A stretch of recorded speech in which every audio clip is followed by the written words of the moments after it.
नमस्कार, मी Anushree Karandikar. Talk time या कार्यक्रमामध्ये तुमचं सगळ्यांचं अगदी मनापासून स्वागत. टॉक टाइम मध्ये आजचा जो आपला विषय आहे तो म्हणजे पोटामधील अल्सर, आयबीएस, पोटाचे विकार आणि सुवर्ण रसायन आयुर्वेद चिकित्सा. आणि या विषयावरती मार्गदर्शन करण्यासाठी स्टुडिओमध्ये आता आपल्यासोबत आहेत डॉक्टर नितीन थोरात. डॉक्टर, कार्यक्रम तुमचं मनापासून स्वागत. नमस्कार. नमस्कार. नमस्कार.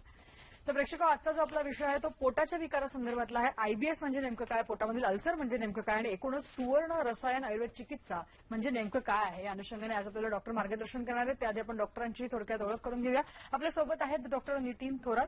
डॉक्टर नितीन थोरात हे आयुर्वेद शास्त्रामधील रसशास्त्र या विषयामध्ये एमडी असून गेल्या 18 वर्षांपासून त्यांनी हजारो रुग्णांच्या अनेक जीर्ण आजारांवरती, त्याचबरोबर पोटाचे विकार, वंध्यत्व, मधुमेह, हृदयाचे आजार, मानसिक आजार, त्वचा विकार, दमा, सर्दी, मूळव्याध, वाताचे आजार, संधिवात, मणक्यांचे आजार अशा अनेक आजारांवरती यशस्वी आणि कायमस्वरूपी उपचार केलेले आहेत. डॉक्टर नितीन थोरात यांचे कामोठे, नवी मुंबई येथे सुसज्ज आयुर्वेद क्लिनिक असून ते वाशी, दादर, पुणे, औरंगाबाद आणि कोल्हापूर या ठिकाणी अनेक रुग्णांना सुवर्ण रसायन आयुर्वेद चिकित्सा करत आहेत.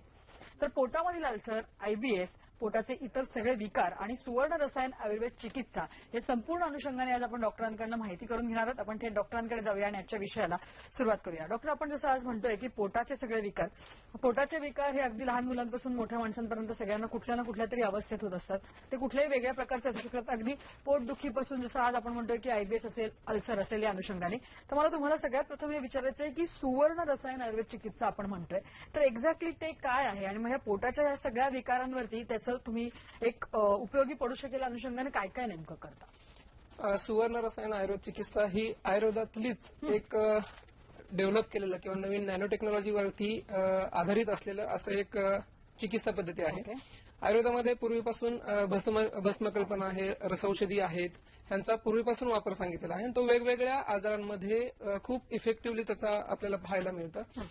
रसौषधीच्या बाबतीमध्ये जर विचार केला तर त्याच्यामध्ये जे मेटल्स आहेत त्यांचा भस्म स्वरूपामध्ये कन्व्हर्जन करून पॅलेटेबल फॉर्ममध्ये आणि कुठल्याही प्रकारचा साईड इफेक्ट न करता अशा पद्धतीचा वापर शरीराच्या आजारांवरती केला जातो. त्यातल्या त्यात अजून ऍडव्हान्स स्टेज जर बघितली तर ते हे सुवर्ण रसायन आयुर्वेद उपचार आहेत. सुवर्ण याचा अर्थ सोनं, सोन्यापासून जे औषधं तयार केली जातात त्याला सुवर्ण औषधी म्हणतात. आणि रसायन म्हणजे रसायन शब्दातला जर आपण फोड बघितली तर रस आणि त्याचं अयन, रस म्हणजे पारा, आणि पाऱ्यापासून निर्माण केलेली औषधं आणि त्याच्या अनुषंगाने इतर मेटल्स त्याच्यामध्ये मिक्स करून किंवा त्या सगळ्यांचं कॉम्बिनेशन करून की जे शरीराच्या होणाऱ्या आजारांवरती वेगवेगळ्या स्टेजेसवरती त्याच्यामध्ये जे आपल्याला विविध आजाराच्या ज्या स्टेजेस आहेत, मग क्रॉनिसिटी असेल किंवा ऍक्युटिसिटी असेल, म्हणजे तत्परता आजाराची जी आता रिसेंट झालेला असेल किंवा जीर्ण आजार असेल, या दोन्ही स्टेजेसमध्ये पूर्णपणे त्याच्या कारणाचं निराकरण करून झालेली लक्षणं पूर्णपणे बरी करून अपुनर्भव म्हणजे पुन्हा उत्पन्न होऊ नये यासाठी त्याची उपाययोजना, अशा तिन्ही अँगलमधून ह्या सुवर्ण रसायन औषधी उपचारांचा आपण गेले 18 वर्ष ह्या संशोधनात्मक पद्धतीने वापर करतो आहे. हा झाला सुवर्ण रसायन औषधांच्या बाबतीमधला आहे. बाकी पोटाचे विकार, अजीर्ण असेल, साधा अजीर्णापासून हे पोटाचे विकार सुरू होतात. पुढे मग त्याचं पुढची स्टेज आहे ती अम्लपित्तामध्ये होते. अम्लपित्तातून पुढे आणखीन अल्सरेशन होणं आणि अल्सरेशनच्या पुढच्या अजून स्टेज जर असू शकते तर मग बरेचसे त्याला फाटे फुटतात. मग त्याच्यामध्ये आहे कॅन्सर होऊ शकतं किंवा मूळव्याधसारखे आजार होऊ शकतात, फिशर आहे, फिस्च्युलस आहेत. ह्या सगळ्या मोठमोठ्या पुढच्या व्याधी होण्याच्या पूर्वी स्टेज काय होते तर अजीर्णापासून सुरुवात होते. सो बेसिक आयुर्वेदामध्ये जे सांगितलेलं आहे तर तुम्ही अजीर्णाची जेव्हा ट्रीटमेंट प्रॉपरली करता किंवा त्याच्याकडे पेशंट लक्ष देतो, जाणीवपूर्वक त्याच्यावरती काय खावं काय नाही खावं ह्या संदर्भामध्ये काळजी घेतो, त्यावेळेस मग पुढे होणारी ही जी लक्षणे आहेत की जे मोठं स्वरूप किंवा गंभीर स्वरूप धारण करतात ते खूपशा पद्धतीने आणि खूप अगोदरच्या स्टेजमध्ये आपल्याला ब्लॉक करता येतं किंवा थांबवता येतं. अन्यथा काय होतं की पेशंट तात्पुरत्या प्रकारचे अँटीसिड्स असतील किंवा ॲलोपॅथिक ट्रीटमेंट्स असतात त्या फॉलो करतात, त्याचा त्यांना उपयोगही होतो. असं नाही की तो उपयोग होत नाही, परंतु तो टेम्पररी स्वरूप असतो, त्याच्यामध्ये कुठल्याही प्रकारचं कारण दुरुस्त केलं जात नाही. आयुर्वेदामध्ये मात्र त्या संदर्भामध्ये त्याच्या मूळ कारणाची प्रॉपर चिकित्सा करून किंवा निदान करून त्याची मग ही जी रसौषधी पद्धतीने असेल त्याची चिकित्सा केली जाते आणि मूळ कारणाचं निराकरण करून अल्सर असतील, आयबीएस असेल किंवा ऍसिडिटी जे आपण म्हणतो आणि त्याच्यातून होणारे मोठमोठे जे वाताचे आजार आहेत, उदाहरणार्थ वातरक्त आहे, गाऊट आहे, त्यानंतर वंध्यत्व म्हणजे अम्लपित्त हे वंध्यत्वाचं कारण असू शकतं असं कुठलंही म्हणजे मॉडर्न सायन्सला ते पटणारही नाही. परंतु अनेक केसेस मी माझ्या 18 वर्षाच्या कालावधी बघितल्या की ज्याच्यामध्ये अनएक्सप्लेन प्रेग्नन्सी म्हणजे इन्फर्टिलिटी असते ओके. की त्याच्यामध्ये कुठलंही कारण कारण मिळत नाही. नाही, तर त्याच्यामध्ये साधं ऍसिडिटी त्या रुग्णीला किंवा जे असतात स्त्रीला लहानपणापासून किंवा वयाच्या तारुण्यापासून पुढे ऍसिडिटीचा त्रास होत असतो आणि त्याच्यामधून त्याचं रक्ताचं आणि पित्ताचं गामित्व बिघडून किंवा त्यांचं जे साहचर्य असतं त्याच्यामध्ये दोष उत्पन्न होऊन तिचं जर रजे धातू आहे रक्तापासून निर्माण होणार किंवा रसापासून निर्माण होणार तो बाधित होतो आणि मग स्त्रीबीज प्रॉपरली तयार होत नाही, त्याच्यामधून वंध्यत्व होतं. म्हणजे साधं अजीर्णातून अम्लपित्त आणि अम्लपित्तातून वंध्यत्व असं कारण आहे. दुसरं जर आपण बघितलं त्याचा एक साईड इफेक्ट म्हणला ह्या आजाराचा, तर त्याच्यामधून वात रक्त किंवा गाऊट, सांध्यानं सूज येणं किंवा युरिक ऍसिड लेवल वाढणं, रक्तामधले दोष वाढणं, ह्याच्यामुळे सांधे सुजणं, सांधे दुखणं, प्रचंड वेदना मानेमध्ये कमरेमध्ये असेल, माकडाच्या ठिकाणी असेल किंवा चालताना त्रास होणे यासारख्या वाताचे आजार निर्माण होतात. म्हणजे त्याच्या पाठीमागचं कारण आहे की अम्लपित्त. आणि अम्लपित्त जोपर्यंत जर तुम्ही नुसती म्हणजे पेन किलर्स नुसते घेऊन आर्थ्रायटिक ट्रीटमेंट करून काही उपयोग होत नाही. हा त्यातला एक बेसिक हे आहे. बरं. पण जसं आता आपण म्हणतोय की आता वेगवेगळे पोटाचे आजार जसं म्हणालात की अजीर्णापासून सुरू होतं आणि मग त्याचं अगदी पार कॅन्सरपर्यंत सुद्धा जाऊ शकतं. परंतु प्रामुख्याने आज आपण जे बोलतोय की आयबीएस बद्दल किंवा एकूणच जर का आपण बघितलं अम्लपित्त किंवा जसं तुम्ही मगाशी म्हणालात तसं की इतर कुठलेही पोटाचे विकार, त्या अनुषंगाने काय सांगाल किंवा आयबीएस या टर्म बद्दल? कारण आयबीएस हा हल्ली खूप प्रामुख्याने दिसून येतो किंवा बऱ्याच जणांना आपण आयबीएस झालाय असं सांगितलेलं असतं, तर त्याविषयी काय सांगाल? आयबीएस सध्या एकदम समाजामधला अनेक रुग्णांना होणारा ज्वलंत प्रश्न आहे की ॲलोपॅथमध्ये खूप दिवस औषधं वर्षानुवर्ष चालू असतात, गॅस्ट्रोएंटरोलॉजिस्टकडे चक्रा वारंवार चालू असतात. जोपर्यंत मेडिसिन घेतात तोपर्यंत काही अंशी बरं वाटतं, काही अंशी पुन्हा आणखीन त्रास होतो, मध्येच त्रास वाढतो, मध्येच कमी होतो. मानसिक अवस्था रुग्णाची बिलकुलही स्टेबल ह्या पद्धतीने नसते, त्याच्यामध्ये सतत चंचलता असते, त्याला भीती पण वाटते, त्याचं वजन पण कमी होतं, सतत शौचालय आल्यासारखं वाटतं, काही खाल्लं काही पिल्लं की लगेच शौचालय आल्यासारखं वाटतं, आव पडते, शेम पडते, कधी कधी रक्ती आव पडते, त्याच्यामध्ये पोटात दुखणं हा प्रकार एक असतो. आयुर्वेदामध्ये ह्याला ग्रहणी असं वर्णन म्हणून केलेलं आहे. त्याच्यामध्ये काय होतं की अग्निमांद्य, आपला जो जठराग्नी आहे, पचन संस्था आहे, त्याचं मांद्य होणं किंवा त्याची जी तीव्रता आहे किंवा त्याची जी पचनशक्ती आहे, जरणशक्ती म्हणतो आपण त्याला, ती कमी होणं ही त्याची पहिली पायरी आहे आजाराची. त्याच्याकडे दुर्लक्ष केलं गेलं आणि तरीही गुरु आहार म्हणजे जो पचायला जड आहे, मग त्याच्यामध्ये हाय प्रोटीन डाएट असेल किंवा जे आपण म्हणतो की जंक फूड्स असतील किंवा अनइव्हन कल्चर असेल त्या रुग्णाचं, म्हणजे झोपेचं टायमिंग नाहीये, खाण्याचं टायमिंग नाहीये, कामाचं टायमिंग नाहीये, ह्या सगळ्या गोष्टीमुळे काय होतं की पचनसंस्थेवरती ताण येतो आणि त्याच्यामधून अग्नी जो शरीराचा आहे पचनसंस्था ही आणखीन बिघडत जाते आणि त्याच्यामधून पुढे ग्रहणी जो आहे आपण त्याला साधारण एक स्मॉल इंटेस्टाईन आणि लार्ज इंटेस्टाईन असं त्याचं पचनाची तृतीय अवस्था असं म्हणू शकतो, त्याच्यामध्ये दोष उत्पन्न होतात.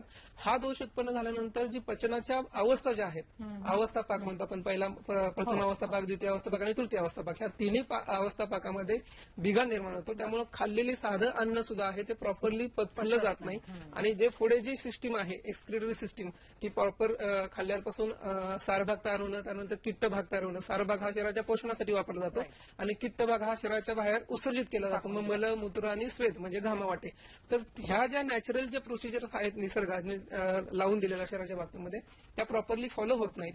त्याच्यामध्ये अनइव्हननेस किंवा आपण म्हणतो की त्याच्यामध्ये बिघाड निर्माण होतो आणि मग पुढची आजाराची अवस्था जी आहे आयबीएस असं त्याला हल्ली नाव दिलं जातं, त्याच्यामध्ये ते होतं.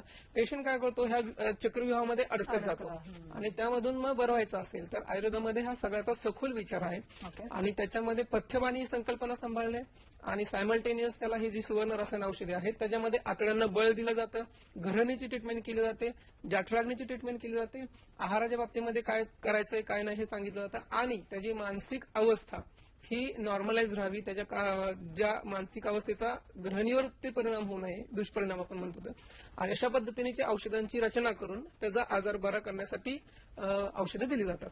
बरं, जसं आपण आता आयबीएस बद्दल बोललो, इतरही पोटाचे विकार आहेत आणि त्या अनुषंगाने मग आपली जी चिकित्सा आहे, स्पेशली सुवर्ण रसायन आयुर्वेद चिकित्सा, ती कशा प्रकारे काम करते या अनुषंगाने आपण चर्चा डॉक्टर पुढे नेणार आहोत. इथे वेळ झाली एका छोट्याशा ब्रेकची, तुम्ही कुठे जाऊ नका, पाहत राहा टॉक टाइम.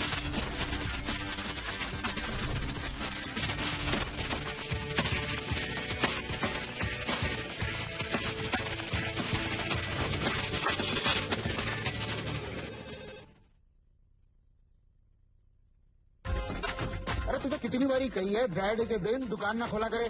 दुकान तो बंद है, मैं अपनी गर्लफ्रेंड के साथ हूँ. जानू कौन है? Police baby. हाँ. होटल में रेट बढ़ती थी, यहाँ भी बढ़ गए। एक तो मेरे ब्लाउज का हुक नहीं बंद हो रहा। हाँ मैं बंद करता हूँ। देखा सर, देखा? अरे कुछ ना दिखे। जर साबण येईल तर त्यात जर्म्स अनेक. Godrej protect mister magic handwash. पाणी, पावडर, शेक करा, हँडवॉश तयार. याचा प्रत्येक ड्रॉप आहे शुद्ध, देतो दमदार जर्म प्रोटेक्शन. 15 रुपयांचे रिफिल 30 दिवसांपर्यंत. आता जर्म्सची भीती प्रेशर कुकिंग अब एक हाथ का कमाल। प्रेस्टीज है तो मुमकिन है। Prestige clip on pressure cooker, जो सुविधा से करे प्यार, वो प्रेस्टीज से कैसे करे इनकार। ये इंडिया में ना भाई सब खींचते हैं, कोई किसी की टांग, कोई किसी के कान, और ऐसे ही सब खींचते हैं ऐसी वैसी तार जो पहुंचा सकती है आपके घर को भारी नुकसान। माइक्रोटेक वायर्स एंड केबल बिजली बचाए, आग से सुरक्षित रखे और हैवी लोड भी उठाए। सही तार खींचो। खास वनौषधीने बनविलेले पेट सफा आयुर्वेदिक चूर्ण आजच घेऊन या. पेट सफा पहिल्या रात्रीपासूनच असर दाखवते, याची सवय देखील लागत नाही. पेट सफा, सगळे रोग दूर. जब तैयारी में हो दम तो उठे जीत के कदम. Denver, the centre of my success. पिकांच्या सुरक्षेची पहिली मात्रा. IILचे ट्रॅक्टर ब्रँड बुरशीनाशक सोफिया. IILचं ट्रॅक्टर ब्रँड उत्पादन आता ताकद तुमच्या हातात. मुंबईपासून 10 मिनिटांवर नवी मुंबई विमानतळ आणि सीलिंग जवळ. तसंच ठाणे भिवंडी डोंगरे येथे सर्वात स्वस्त प्लॉट्स 5 लाखांपासून. 1 room kitchen 12 लाखांपासून. संपर्क इंफ्राटेक 022 6851 5555. तन्वी क्लिनिकचा उपचारच नाही. ठाणे दादा येथे फ्री चेकअप. चला, गणपतीची सगळी तयारी झाली. आणि तुझ्या केसांची? नको, केसांना काही झालं तर? हा घे गोदरेज एक्सपर्ट रिच क्रीमचा नो अमोनिया हेअर कलर, जो देतो कलर आणि जपणूकही. यातलं अलोवेरा आणि मिल्क प्रोटीन केसांना ठेवतो सॉफ्ट आणि शायनी. मग झाली ना गणपतीची तयारी. गोदरेज एक्सपर्ट रिच क्रीम फक्त 30 रुपयात.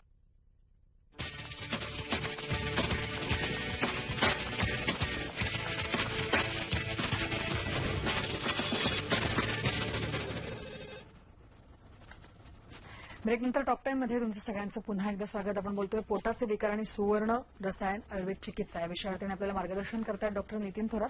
तर डॉक्टर, आपण IBS संदर्भात जाणून घेतलं, तसं जसं बाकीचे पोटाचे विकार आपण म्हणतोय, मगापासून तुम्ही म्हणताय की आम्लपित्त तो सुद्धा गांभीर्याने अगदी इन्फर्टिलिटीपर्यंत पोहोचू शकतो. तर काय सांगा, म्हणजे आम्लपित्ताच्या दृष्टिकोनात त्याची लक्षणं, कारणं काय दिसून येऊ शकतात? आम्लपित्ताच्या बाबतीमध्ये कारणांचा आपण पहिल्यांदा सुरुवातीला विचार करूयात की कारणांमध्ये काय आहे की आपण जे आहार घेतो तो कुठल्या प्रकारचा असावा, आपल्या प्रकृतीला कुठला आहार अपेक्षित आहे याचा कुठलाही विचार न करता रुग्ण हा वेगवेगळ्या पद्धतीचा जसा येईल तसा जास्तीत जास्त आवडीचा आहार हा सेवन करत असतो. मग तो शरीराला हितकारक आहे का अहितकारक आहे याचा विचार करत नाही. जिभेला जो सुखकारक असेल तो आहार तो म्हणजे घेत असतो, पण तो शरीराला हितकारक आहे का नाही याचा विचार कधी करत नाही. सो जिभेला सुखकारक असणारा परंतु शरीराला अहितकारक असणारा असा आहाराचं जेव्हा वारंवार सेवन होतं त्याच्यामध्ये गुरु आहार म्हणजे आपण म्हणू शकतो की पचायला जड असलेला, मग त्याच्यामध्ये जे आपण म्हणतो की पनीर सारखे पदार्थ आहेत किंवा जंक फूड सारखं आहे किंवा ब्रेड टोस्ट सारखे मैद्याचे पदार्थ आहेत, त्यानंतर आंबवलेले पदार्थ आहेत, ह्याचा वारंवार वापर झाल्यानंतर आपल्या जठराग्नीवरती त्याचा दुष्परिणाम होतो मागे सांगितल्याप्रमाणे, आणि त्याच्यामधून अग्नीची अवस्था जी आहे ती बिघडत जाते.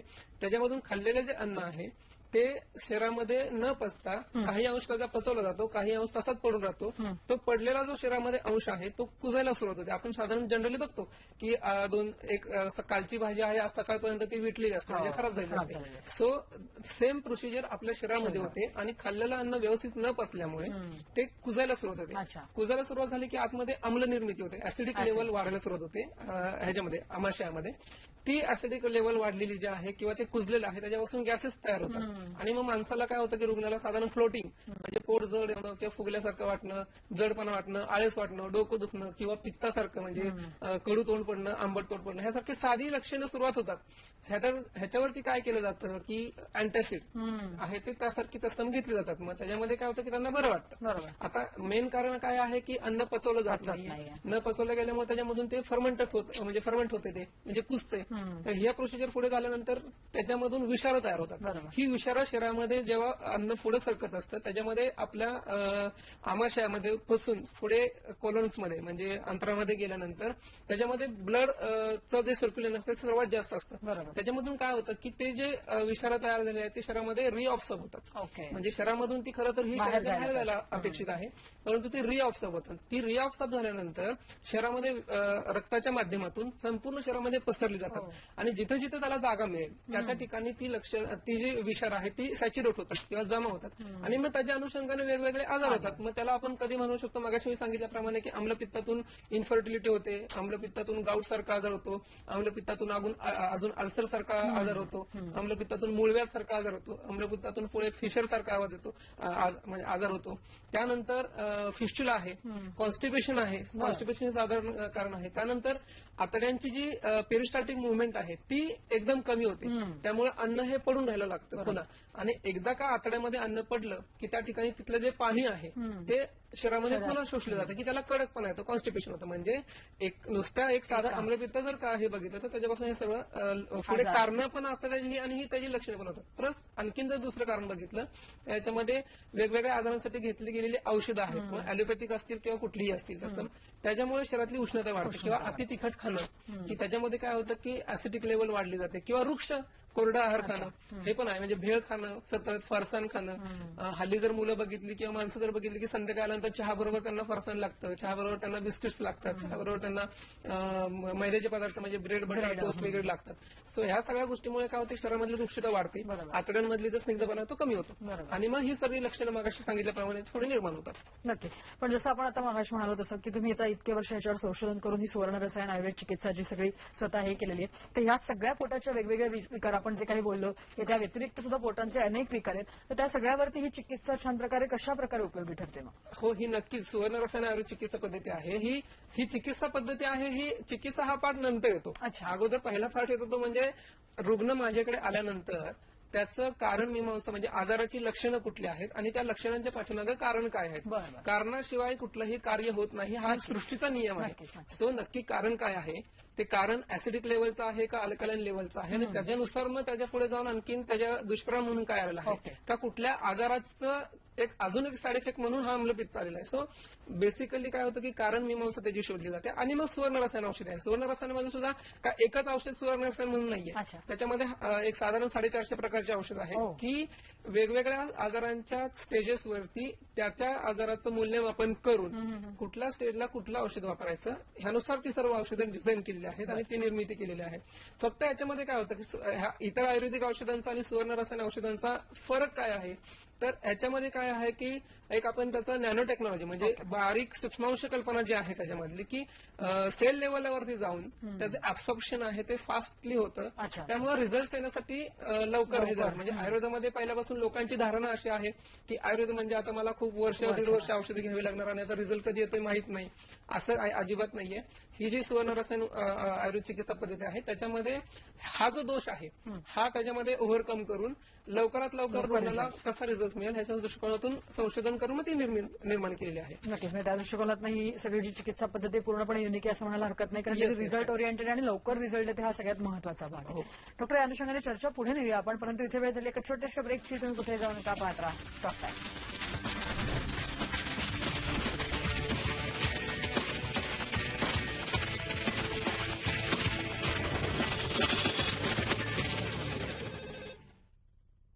गोदरेज नंबर 1 मध्ये आहे 3/4 नैसर्गिक घटक आणि हळद चंदन, ज्यामुळे माझ्या त्वचेला मिळते नैसर्गिक तेज. आता गोदरेज नंबर 1 च्या 100 ग्रामच्या 4 साबणांसोबत मिळवा 1 साबण मोफत. अरे ईवा फ्लोटर साथ चलेंगे, ईवा फ्लोटर खुशियां मनाएंगे, छुट्टियां मनाएंगे. Eva floater from the house of action. Eva floater साथ चलेंगे.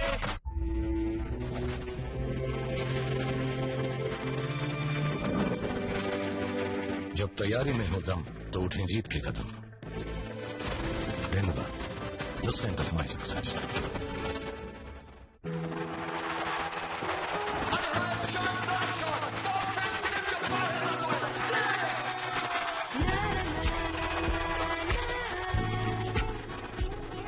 सापडली आपल्या नव्या फिल्मची कॉलेज गर्ल.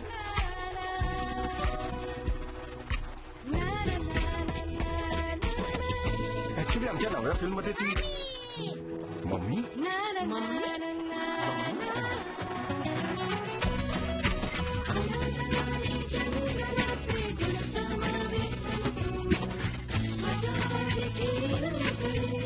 तुमचं नाव मिसेस डॉक्टर नेहा शर्मा.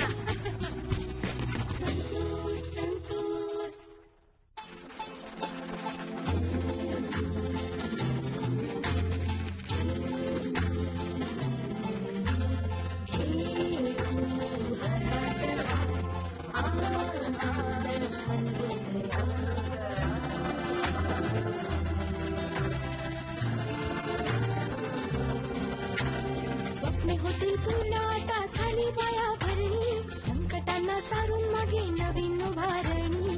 नव्या युगासाठी नव्या विचारांचे बळ, प्रगतीचे राज्य इथे नांदेल सर्व काळ. ठेवू आता पुन्हा उत्तुंग भरारी, सर्वोत्तम कामगिरी महाराष्ट्र मानकरी. घेऊ हातात हात, आनंद हृदयात. सर्वोत्तम कामगिरी महाराष्ट्र मानकरी.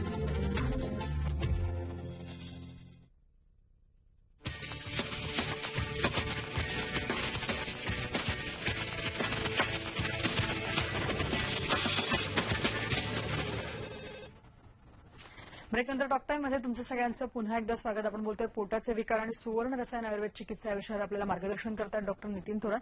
डॉक्टर, गेल्या 18 वर्षांपासून तुम्ही ही सगळी चिकित्सा, त्याचा अनुभव या सगळ्या रुग्णांनी घेतलेला आहे आणि आज बऱ्याच रुग्णांना खूप छान प्रकारे त्याचा अनुभव आलेला आहे आणि या सुवर्ण रसायन चिकित्सेच्या माध्यमातून अनेक आजार त्यांचे जे कशा प्रकारे बरे झालेले आहेत ते त्यांचा रुग्णानुभव आहे, आपण त्यांच्याचकडनं आता पाहणार आहोत.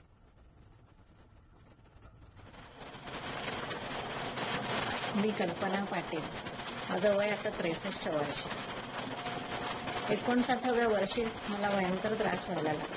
त्या वयामध्ये असं वाटायला लागलं की मला पाय दुखतायत, प्रचंड पाय दुखायचे, चढून उतरून मला त्रास व्हायचा. माझी बोटं अजिबात काम करेनाशी झाली. म्हणजे सही करताना ऑफिसमध्ये सुद्धा मला त्रास होत होता. कंबर दुखणं तर होतच. मला वाटायला लागलं बहुतेक आता नोकरी सोडायची वेळ आली आहे. पण त्याच वेळी नेमके मला डॉक्टर नितीन थोरात भेटले आणि मी त्यांच्या क्लिनिकमध्ये गेल्यावर त्यांनी मला सुवर्ण आयुर्वेद रसायनाची ट्रीटमेंट सुरू केली. त्यांनी दिलेली औषधं आणि त्यांनी दिलेली खात्री, त्यांनी खात्रीलायकरित्या सांगितलं तुम्हाला त्रास व्हायचं बंद होईल आणि नोकरी सोडायची वेळ येणार नाही असं मी तुम्हाला सांगतोय. आणि त्यांनी दिलेली औषधं आणि उपचार मी घ्यायला सुरुवात केली आणि खरोखर एका आठवड्याभरामध्ये मला कळलं की माझे बोटं मोकळी होत आहेत आणि माझे पाय सुद्धा दुखायचे थांबत आहेत. जास्त दुखेनासे झाले, कंबर दुखायची कमी झाली. माझा आवाज एवढा घोगरा झाला होता की मला भयंकर ऍसिडिटी व्हायची. किती दिवस घेणार मी अँटासिड आणि पेन किलर. शेवटी उपचारानंतर खरोखर मी माझी पूर्ण टर्म करू शकले. 60 वर्ष पूर्ण नोकरी केली. आता मी ॲट अ स्ट्रेच 4-4 किलोमीटर चालते न थांबता. आणि हात तर बघताच आहात तुम्ही, आवाज तर सुटलेलाच आहे. माझी ऍसिडिटी पण पूर्ण बंद झाली.